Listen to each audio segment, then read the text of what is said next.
the guys on your screen right now used to take roadkill and analyze it to see what was up with them.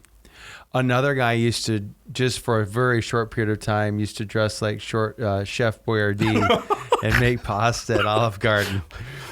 Which one was it? Yeah, welcome to OG. All right, so which one was the OG? Check out Man Talk next.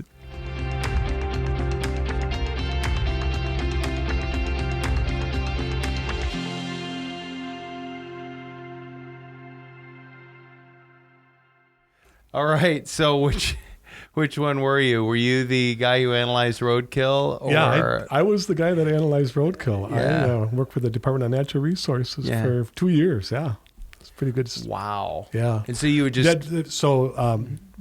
roadkill would be deer, especially in the spring. If it was a doe, the wildlife guy and I would go out. I went out and collected the deer. Yeah. Brought it back to him, and so you were the snorer. Yeah, I was. So I didn't know I was going to dress like Chef Boyardee.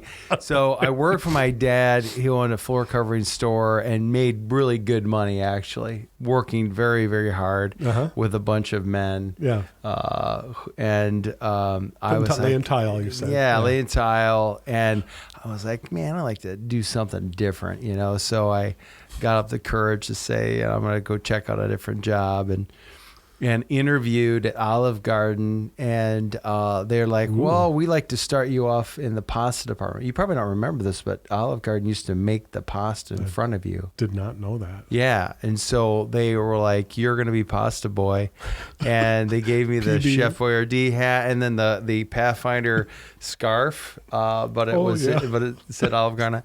And then the white suit, and people would come in, and I this is how. Did you know what you were doing? I mean, what did they train? But I thought, I'm gonna come here. I'm gonna meet some females, and it's gonna be just great. And I just thought by noon, I was like, no girl's gonna be interested in Chef Boyardee, and so. He had some kids coming and pointing at you and making fun of you, and I'm like, yeah, you've been there, right? I'm not interested. So. I went to lunch. I'm not proud of this, but I went to lunch and I didn't come back. This is one day, half a day. I worked half a day. I'm like, no, I'm not going to get paid minimum wage, which was like $4 an hour. So what'd you do with your hat and stuff? Well, I didn't ask for payment for half the day. I just kept the hat. So my dad always jokes that Olive Garden owes me like $30 or something. But the hat probably costs more than that would be a $30. perfect example of I think where we're going with our talk today of what not to do. Those are BC days. I wasn't really strong in a relationship with a God. Right. But I wasn't making really good choices back then. But clearly, but it leads me to this question: First question is, how many jobs have you been in? I worked for my grandpa when I was a kid. Okay. So that'd be my first job, working wrought iron railing. Mm-hmm. Then I worked for 84 Lumber. Mm-hmm. I worked for the DNR. Yeah. UPS. I was a preloader for UPS. Oh, wow. Okay, cool. Yeah. Then I worked for Executive Business Systems out of Flint. Farm Bureau. And then I worked for Farm Bureau. And then I worked in my current job. Current job. Pathfinder. Leader, Club Ministries. I was a pastor, and then pastor. So you could. Okay, so here's my next question, and this is kind of the base of our conversation is, how long have you been in ministry? I've been paid as a minister for about 22 years, but I was, if I know where you're heading with this, okay, or maybe you're not heading this way, but. I've always been paid to minister. So when I worked for the DNR, I was a witness for Christ at the DNR, and I was paid for that job. I'm not sure if that's so you've been in ministry maybe 50 years, but you've been paid for the ministry 22 years. Yes, but I was paid in those jobs. Oh, yeah, that's true. You got paid too. Yeah. So it wasn't my job to be a minister, but I was an ambassador for Christ, I guess. Maybe ambassadors are... Yeah, and so here's where I'm at is I think there's a difference between saying, "Oh, this is just a job." Have you ever gone to a store? I feel like the big blue store with the yellow lettering. My dad calls it Wally World, but whenever I go in there, I ask somebody how they're doing. Invariably, they're like, "I'll be better in about 15 minutes when I'm on my break or I'm leaving," right, and they just seem really not happy and just kind of miserable. I feel like there's a difference between a job and a calling or a ministry, and it's quite possible that if your heart is right and if it's surrendered to Jesus, that regardless of the job or situation, you can make it a ministry. Oh yeah, right. I mean, Joseph was a minister in prison. Yeah. Right, he's in prison. Yeah, exactly. And who's the guy that wrote, Paul Bunyan, who wrote Pilgrim's Progress? Man, that dude, he had John Bunyan was crazy. Yeah, he was a minister. He was thrown in, but he wrote for the Lord's sake in worst situation that you can be in, So. Think about this at Daniel, some argue 12 to 15, 17 years old, kidnapped from his country. Yeah. He was run by the chief of eunuchs, so makes you think that Daniel then was a eunuch. Right, yeah. Yeah. So what 17-year-old man wants to become a eunuch, gets sent to another country? I mean... And then they tried to brainwash him for 3 years. Yeah, brainwash him for 3 years. This is what you're going to eat. This is what you're going to study. Never went home. Yeah. Right. Like, that's another thing, too, is think about it. If you're 17, they neuter you, and they send you, and then you just decide what's the last country you're going to get sent to. Mm-hmm. You get sent there, and then God's like, yeah, I want you to work this job for the rest of your life. Yeah. Sometimes when you look at it, we're like, oh, yeah, look at Daniel. He was number 2 in the whole world. Look, what a great job. God really took care of him. But he started pretty low, right? Yeah, but even then, I don't want to be number 2 in Russia. No offense. Right. I mean, I love Russian people, but don't send me to Moscow for the rest of my life. Right. Or Siberia. Yeah.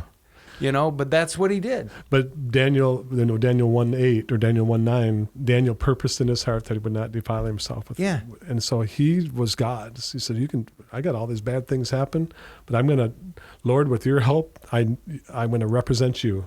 And he did. Yeah.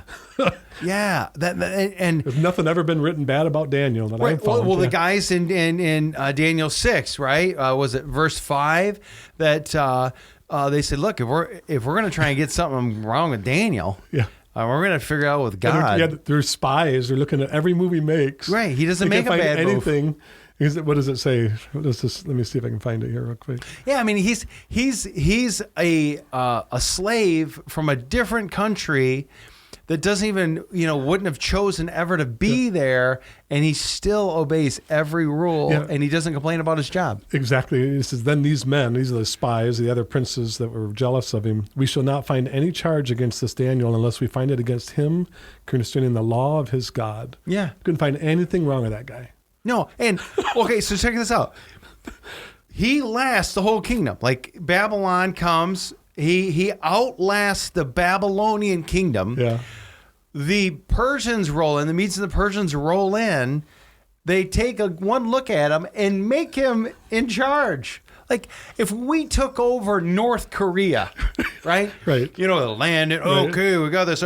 Who's number 2? Who's after, who's number 2? Yep, you're in charge now for the United States. Right. Like, we would never do that.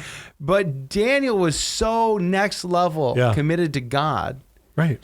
That even the enemy were like, we're going to have to put this guy in charge. This guy is the leader. He's the guy. Yeah. And I think that how you do that is as a man, I have to take my job, whether I'm in ministry or not, it makes no difference, and say, I'm not working to please my boss. I'm not working to please even my spouse or my friends. Like, I'm working to honor God. I want to live at such a level that my job is ministry. And you can do that. I think what we're trying to say is, if you're making pasta, you're checking dead, deer carcasses, you can live your life in such a way that you honor God and your life is ministry. Right. Because if we're pleasing God, if we're seeking to please God, we will be pleasing to other people. Yeah. And we're going to be doing a great job. because if you're pleasing God, He wants us to work with all of our might, and so yeah. I don't think God is wanting us to, okay, put in your Friday to Sabbath, Right. thing, and then hang that on the nail, and then go be yourself during the week, and then maybe you do a prayer meeting, check Yeah. back in. I think He's wanting full commitment, full Yeah. ministry. Right. People know that they can go to you, whether you're in an office, whether you're in a factory. Yeah. I just heard a story of someone that I know that there was a young guy who had only been at work for less than a month, didn't have any money. He's a young kid and was sicker than a dog. And he said, I can't get into the office. And they told him to go to the clinic. He says, it's going to cost me $100. I don't have it. And so this guy, this Christian man said, you go ahead and go, and I got it covered. So this guy called, he says, when this young man comes in, take it, here's my credit card. Praise the Lord. And that kid said, it was just a wonderful, wonderful example of Jesus Christ, to this kid. And so here's a challenge. I don't care if you're like you said, flipping burgers, if you're maybe on your way right now, you're driving in your truck, you're on the way to do some electrical work or some masonry work. Maybe you're remodeling a store. You're going in and gutting everything out and putting something in. Whatever you're doing right now, do it for the glory of God. Carry yourself in such a way, speak in such a way to honor God. When they ask you how you're doing, don't complain and whine. And even if you might not be feeling that way, by faith, be a light and a witness to your friends. Absolutely. 2 Corinthians 5:20 says, therefore we are ambassadors for Christ. Ambassadors that represent countries, they don't always feel very good. Right. But they have to speak on behalf of the Lord, or Amen. of their things. So yeah. So honor Him today. That's a challenge. Absolutely. So Man Talk is completed for today, and we believe three things. One is that we should love God. Love God. And then second is love everybody. That's right. And the third one is duct tape fixes everything. And I had someone show me that their Bible case was broke. Duct tape. They duct taped that bad boy, and that thing is stronger than it ever has been. Sweet. Even fixes spiritual Bible cases. Yeah, there you go. Yeah. Have a great day. See ya.